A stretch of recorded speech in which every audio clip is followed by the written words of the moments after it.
You get gospel with it. Yeah. I could go on and on about my love for that album. What album is that? Correct Rear View by Hootie and the Blowfish. Hootie and the Blowfish. The song is Let Her Cry. By Hootie and the Blowfish. Say it like that. It's the first CD I ever bought with my own money. I had some birthday money left over from a birthday when I guess I was 8 or 9 when that came out. And we were on the coast on vacation over the summer, and I guess I heard at one point that album had broken some record that Elvis had. And I never bought the album, but Hootie was everywhere. Yeah, everywhere. Radio, TV, everywhere, every song. Yeah. And that their album sells, or one of the, there's a lot of records obviously to be broken when it comes to selling records, but they broke something that Elvis had. I don't doubt it. And we take offense to that because we're from where Elvis is from. Well, I am. He's from right outside Baldwin.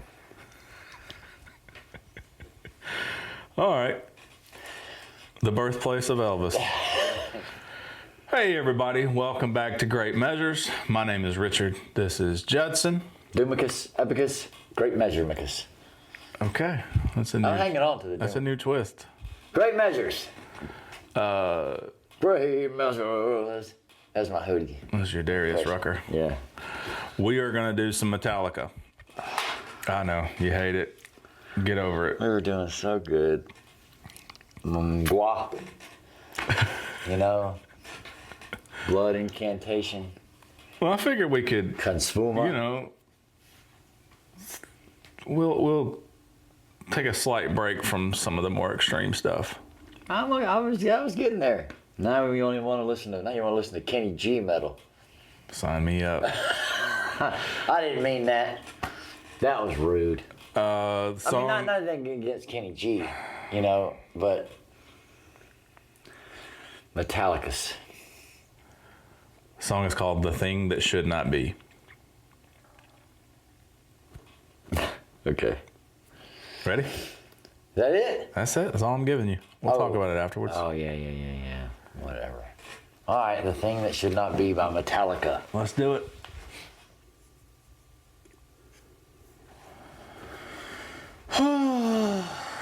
Pray for rain, Richard. I'm finna start praying for something. All right, this is The Thing That Should Not Be by Metallica. Ready to roll? Proceed, Richard.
So that is from 1986's Master of Puppets. Okay. It's lyrically based on the Lovecraft Cthulhu short stories. Okay. It's a couple of other little facts I got here, according to the internet. The specific story. According to the internet. Yeah, we'll blame the internet if it's wrong. The specific story by H.P. Lovecraft that this song references is The Shadow over Innsmouth. Written in 1936, it was Lovecraft's only story that was released as a book when he was alive. His other short stories were published during his lifetime in a magazine called Weird Tales. There was a book called Rush, Album by Album, and in that book, Kirk Hammett says that one of the riffs in The Thing That Should Not Be is taken from a riff in Rush's Jacob's Ladder. So, a little bit of Rush-inspired riffing there. Rush-inspired riffing. Yeah. What's your thoughts? I'm just going to go with my first one. Okay. I don't like this song. Really? Nope. Okay. Why not? Well, I'll go with my second. I'll retract that a little bit because I'm having second thoughts and third thoughts now. I really thought you would like this one just because it's kind of a different tempo and... I like that it chugged along. Yeah, that's what I figured you would like. But it chugged along a little too much. It does. Yeah, I can see that. So, do they play this song live a lot? Is this a very popular song? It's pretty popular, yeah. I mean, that whole album, start to finish, is very popular. It's not one of the singles or the hits. I mean, there's Master of Puppets and I could be Battery totally wrong. Sanitarium, Welcome Home. Sanitarium. Go ahead. I could be so wrong when I say this. So I'm just saying. Let's hear it. I don't even know. No, I'm not gonna say it. Let's just end it. So it seems like whenever you're making an album, you have a grouping of songs that you want to do, and then sometimes you really like everything in life. You may go in there with an idea and say, I know this song's gonna be good. Or whatever. You have your favorites, and then you have your so maybe some of them aren't done, whatever. And then you invariably go in there, and the one you thought that was going to sound great sounds like crap, and you don't even use it. And then you go in there and you slam one, and you go, who knew about that one? I hear so many bands go in saying, we thought this was going to be the single, and then people liked this one. Yeah. To me, this strikes me as the song that they just kind of put on there because they had it. And it doesn't sound put together very well to me. The chord changes are weird. Very weird. And the vocal, where he sings, the vocal doesn't really go along with that chord change. He's just kind of, just goes off somewhere weird. And then they chug on that bottom forever.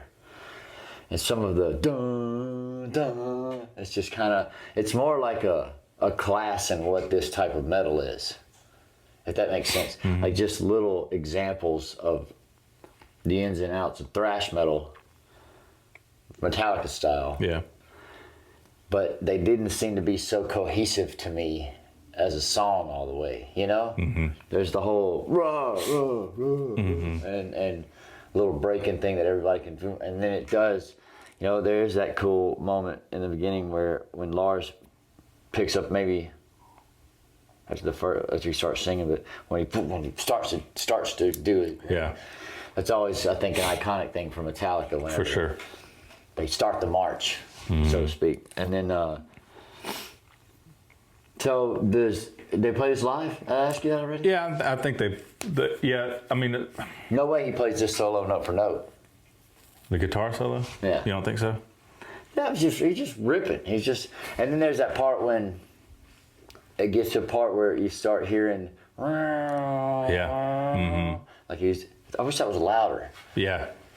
The way it pans from side to side. No. Oh, not that part. Not the end. There, at some point, it's like bombs are falling. Like he's going in the background. Okay, yeah. Little instrumental part. I wish those things were louder, mm-hmm. and maybe even overpowered the rest of music and just got into some crazy space or something. Yeah. You know, but then that part, that was Jimi Hendrix. Jimi Hendrix did that. Right. I mean, the beginning of Castles Made of Sand is Yeah. But I don't think he would play that solo note for note. I mean, maybe he'd do some of the same guitar licks, I guess you could say. Sure. To the trilling stuff or whatever. But it just seemed like one of those songs. It's kind of like, well, we need something else for the album. It's so interesting, and I think that's why I enjoy doing this so much, because I've been I wanted to get back to something from Master of Puppets, and I think we've discussed it here at some point before in the past, but it is, it's one of the quintessential iconic metal albums ever released. One of my favorites. But this song is my least favorite song on the album. But because of the tempo, because of the chugginess to it, I was like, because I've been going back and forth. I was, because there's 3 or 4 other songs that we haven't done. Disposable Heroes, the closing song, which is a ripper, Damage Incorporated. My favorite out of the remaining ones, probably Leper Messiah is what it's called. Like, I had made up my mind it was going to be one of those 3, and then I revisited this song and I was like, nope, this is the one that I'm going to play for Judson next, because thinking or assuming that I have your taste or your Nope. Yeah. So, I was completely wrong. I'll own that. That's my bad. No. And it's not a bad song. Like, even when I say it's my least favorite on the album, to say that it's my least favorite song on one of my all-time favorite albums, I still enjoy the song. Sure. But it's not one, like, if I'm scrolling through Spotify and I get in a Metallica mood, it's not one that I'm going to seek out. Yeah. It chugs along a little too much. It just seemed kind of boring. And then, sometimes... Idiot. Sometimes when you write a I song... get for making assumptions. Sometimes when you write a song, you're just trying to... you got to have a change here. So... I think it's also... I'm sorry to cut you off, but I think it's also... I try to anticipate the mood you're going to be in. Which is impossible. You just can't do that. It's completely impossible. Can't do that. And I'm just going to have to... I'll just have to throw stuff at you regardless of how I think you feel today. Yeah. Yeah. Yeah. Okay. You're being too sweet. Do better, Richard. Don't be so... Be ruthless, Richard. No, don't do that either. No, I don't want to do that.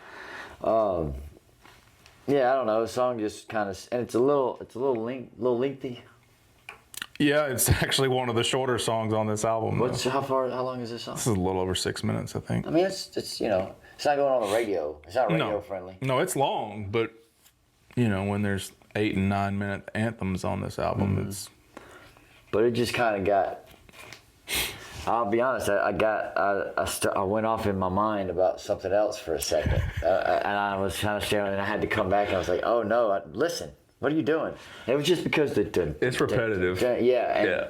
So I was trying to keep my mind on. Sometimes I'll picture how the guitar's strumming. Are they actually?